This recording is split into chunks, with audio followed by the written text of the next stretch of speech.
We have a couple more here that we need to practice solving by hand. So let's start with the first one.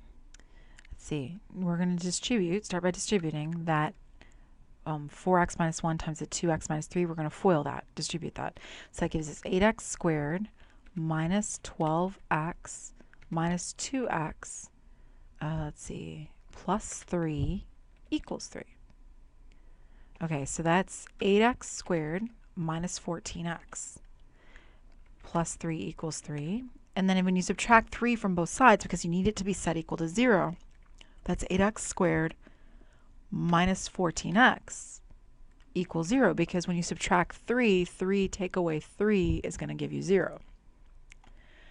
All right, so this is a binomial. However, it's got an x in both terms. So this isn't a difference of squares. What this is a GCF factoring. Remember from 6.2 or 6.3. So we're going to take a 2x out. That leaves you 4x take away 7 equals 0. All right, cool. So then each one of these is equal to 0. So either 2x is equal to 0 or 4x minus 7 is equal to 0. So that would look like this. Okay, and so that means, now think about this for a second. 2 times x is equal to 0. What must x be? How can you take 2 and multiply it by something and get 0? And the answer to that is 0, right? The only way that's going to work is if x is 0. Because if x is 0, 2 times 0 is 0. That's it. That's the only way. Or, now in the other one, you'd add 7. So x is equal to, you'd add 7 to both sides. That would give you 7. And then you would divide by 4 to get x by itself. So plus 7, then divide by 4. You're going to get x equals 7/4. Cool. Done with that one. All right, next. Now, there is a typo on this one. I'm sorry. In the notes, it said 4, but that was a typo. It should be 5. I'm sorry. So make it 5. And then let's solve that. Okay, so we're going to have to distribute 4w squared plus 32 equals w squared, let's see, plus 18w plus 5, not 4, 5. Okay, so then we're going to have to bring all of this stuff over to the other side. We want w squared, 18w, and the 5. We want to bring them all to the left-hand side because we want to set it equal to 0. And I want to bring these over because 4w squared is bigger. If I do 4w squared minus w squared, that gives me 3w squared. Minus 18w, and 32 take away 5 would be plus 27. All right, it looks a little scary because it's a trinomial with a leading coefficient not equal to 1. However, always remember you always want to try to take a GCF route first. And this one has one. It's 3. So if 3 comes out, that leaves you w squared minus 16w plus 9. Well, this is much simpler. This is a trinomial that has, oh, sorry, this is actually step 2, what I'm doing right now. Sorry. But it's a trinomial with a leading coefficient of 1 in there. That's plain w squared. So we like those. Those aren't actually bad. You just do 2 parentheses with a w in front. Okay, and you need to figure out what 2 numbers multiply to positive 9 but add up to negative 6. So I know it has to be negative, negative. That's what's going to get me a positive 9 here, but a negative 6 in the middle. And see, 9 would be 1 and 9. Well, that won't work. That's 10. Or 3 and 3. And 3 and 3 is perfect because it makes 6 when you add them up. All right, so if that's the case, well, 3 in front can't be 0. That's impossible. So I can just kind of ignore that one. W minus 3, there's 2 of them. I really only need 1. So w minus 3 is equal to 0. So w is equal to 3. That's it. There's only one answer for this one. Now, if you're savvy, you might be noticing, wait a second, how come this one had this 3 in front that you didn't have to do, and the other one had the 2 in front that you did? It's because the other one has a variable with it. It's not 2. It's 2x. If it was 2, I'd ignore that one as well. I wouldn't care. But it's 2x. 2x means I'm going to have to set that equal to 0 and solve. The second one just has plain 3. If it was 3w, like if I had a w here, then I would have to do w equals 0. But I don't, right? It's just plain 3. And last time I checked, 3 was not equal to 0. All right, so now I'm going to teach you something else, which is that you should never, ever, ever get any of these problems wrong, because you can always check yourself with your calculator, and I'm going to show you how. Cool, huh? You paid good money for it, you might as well use it, right? Okay, so how you do it? Well, what you do is you graph both sides as y1 and y2, and then use the intersect feature on your calculator. When you do this, it'll work out beautifully. Okay, so let's start with the one on the left. So what I'm going to do is I'm going to go to my calculator, and I'm going to actually, hopefully you can bear with me here. I actually did this one already on the calculator, so how about we do that one first and go a little out of order here. All right, so I went to y equals, and I have in 4 times x squared plus 8. There's my left-hand side. Oh, rats. No, we're going to have to do it the other way. Sorry, my bad. Clear it out. Clear, clear, clear. All right. Then we want 4x, parentheses, 4x, take away 1. I'm doing the one on the left. 4x, take away 1, close parentheses, 2x, take away 3. All right, there's the left-hand side. The right-hand side is just 3. So you set each one of those things in there. All right, then you want to graph it. I'm going to do a regular window from -10 to 10, -10 to 10, just normal stuff. And there you're going to have it. And you can actually see this point of intersection right now, but you don't know it's 0, 3. The way to know that is go second, calc, number 5, and it's going to say, was that y1, is that your first curve? And you want to say yes, so you press enter. y2, is that your second curve? Yes, press enter. Guess, just press enter. And there it found 0, 3. Not surprising. Then you want to do it all again. Second, calc, number 5. Yes, that's my first curve, enter. Yes, that's my second curve, enter.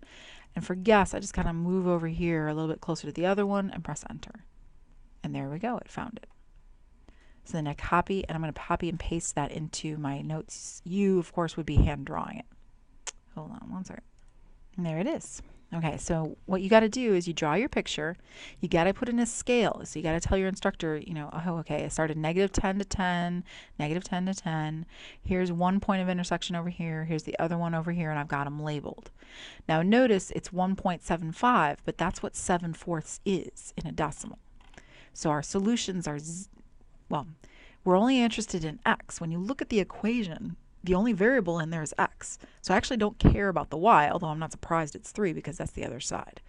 So I want the numerical solution, I want the two x values, which are 0 and 1.75. There we go. Done.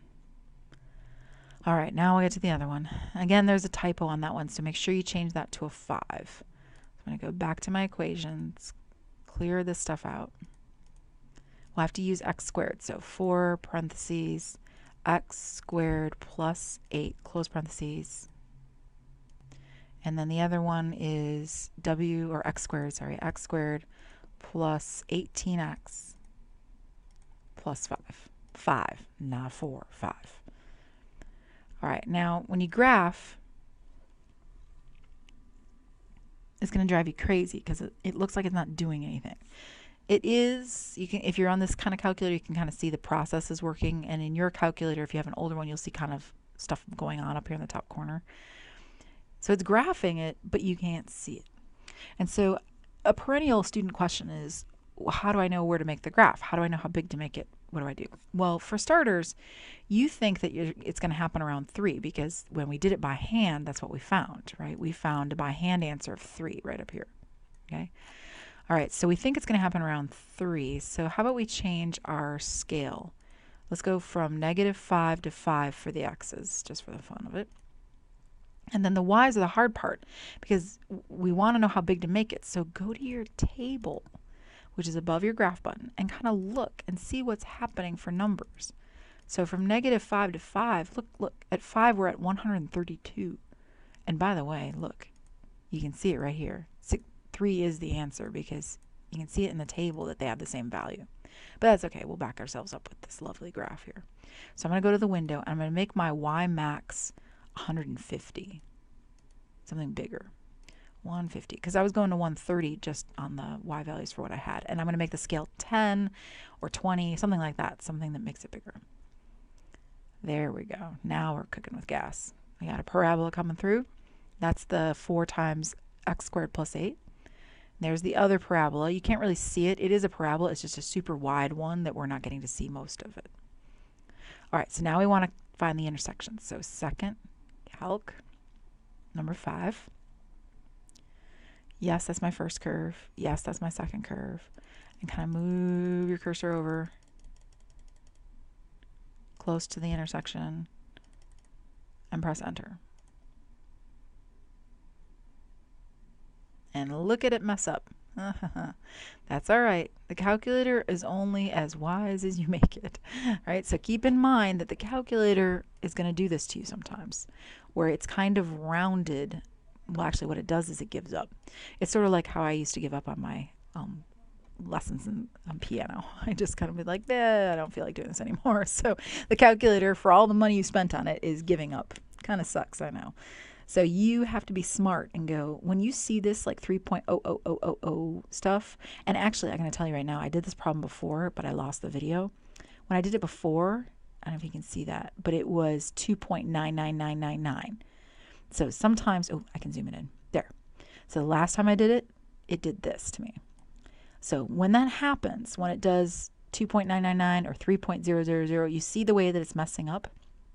It's messing up by basically giving up. It does a certain number of decimal places, and that's all it needs to do because it's a calculator. It doesn't need an exact by hand answer. So you have to go, oh, okay, I'm going to be smarter than this calculator and realize that this isn't really 3.0000015. This is really 3, right? So let me make a note of that. There we go. So the calculator's not giving a perfectly correct answer. I mean, it's not really wrong what the calculator is doing. It's just that the calculator is doing what it's programmed to do, which is to give up after 4 decimal places or so. So you, as the algebra student, are still required to know that it must actually be 3. There we go. So we're responsible for knowing, we being the students, right, are responsible for knowing that W must be equal to 3, even though the calculator's not exactly that, but it's kind of that. And if you look at the table, that's another way you can kind of get a hint for yourself. If the table, if it's a whole number answer, if it's not a whole number answer, you can still get it from the table, but it's a little bit more work. But you can see it right down here at 3. And it's really 68. And to be fair, the calculator didn't even give you that, right? When you looked at the graph and you found that intersection, it wasn't even telling you that it was 68. It was saying it was, here I can pull it up. It was saying it was 68 and some change, right? Which isn't true either. So the intersect feature is nice, but it's not perfect. Nevertheless, it still totally helps a lot for how do you have to solve, because if you're told to do it by hand, there's nothing stopping you from doing this on your calculator. It's pretty quick, and then you can find that intersection and see if it matches up with what you thought it was when you did it by hand. All right, we're done with this page. I'll see you back here for the next one.